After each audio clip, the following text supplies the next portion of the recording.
So the question that I was asking is, do you think that the ANC did enough in its political campaign rallies and general campaigning over the last 3 months to be able to secure that very vital 50-plus majority? Well, that remains to be seen, because even the public opinion polls, the good ones, the credible ones, right up to this week, do not indicate that they quite reached that level.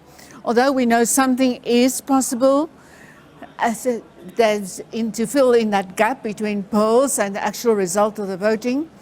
And the ANC has certainly been throwing absolutely everything in the mix to get there, including, as we saw last night, an unexpected direct pitch by the president of the country, but actually campaigning, I would say, for the ANC in that role, because there's so much articulation between South Africa, what government has done, the 30 years of democracy, 30-year celebration, news items of what is 30 years of democracy celebration, what is actually ANC election campaign stuff. It all articulates pretty well. So the ANC from its side, and as far as funding has permitted, and we've seen more evidence of funding and action than we had thought there was available in the coffers, and with a huge amount of help from state apparatuses, state media, and just general dissemination of a message by the ANC that sounds like a message of the government, this certainly has done a lot.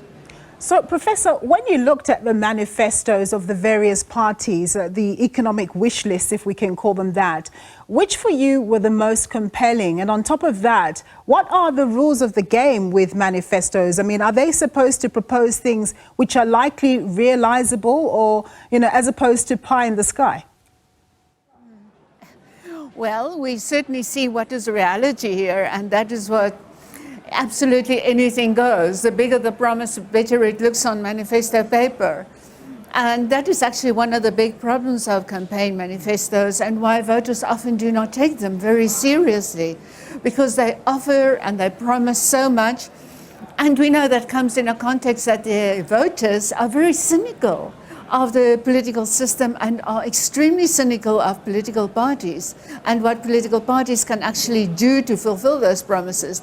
And we know the bulk of the political parties that have been making incredibly well-sounding promises the bulk of them are not even going to make it into parliament. So the cynicism of voters is actually quite justified when you look at that. But yet, political parties and their manifestos, through their manifestos, give a seriously good indication as to what one can expect of that political party. Not just should it end up in government, but also should it just end up maybe as a coalition partner, somebody who has to be entertained in negotiations. Then the content of election manifestos, where parties really have to agree on a shared program of governance. In that respect, manifestos can come in very handily. Yeah. So elections are humbling, because no party should really be able to rest on their laurels. And clearly we saw with the ANC, they went all out and they brought all their big guns out, to really do the best that they could in terms of this campaign. But I want us to switch to the Western Cape. I mean, that's usually been seen as DA territory. Do you think that's going to be a slam dunk win for them come these elections, or do you think that they're going to be tested? Yes, it is very possible. We see the same opinion polls that I talk about also indicate that the DA has suffered some chiseling away of its 50% majority support.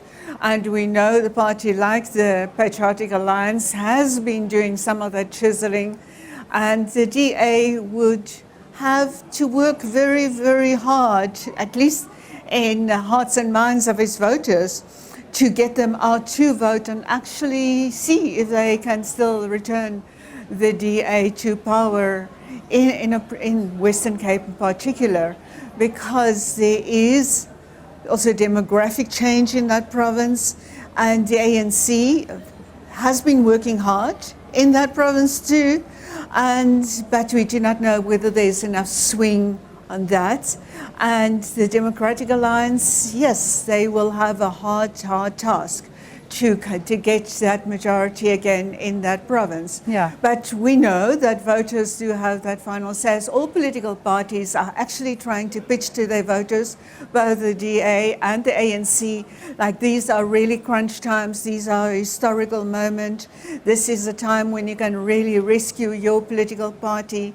ANC people have called it the house is on fire, come out and rescue the ANC.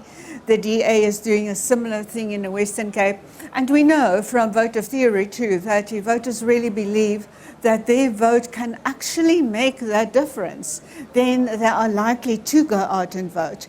And in those kind of contexts, not even the big shots, the high former leaders and not so high profile former leaders like the ANC, as some of them have been bringing out, need not necessarily make a difference.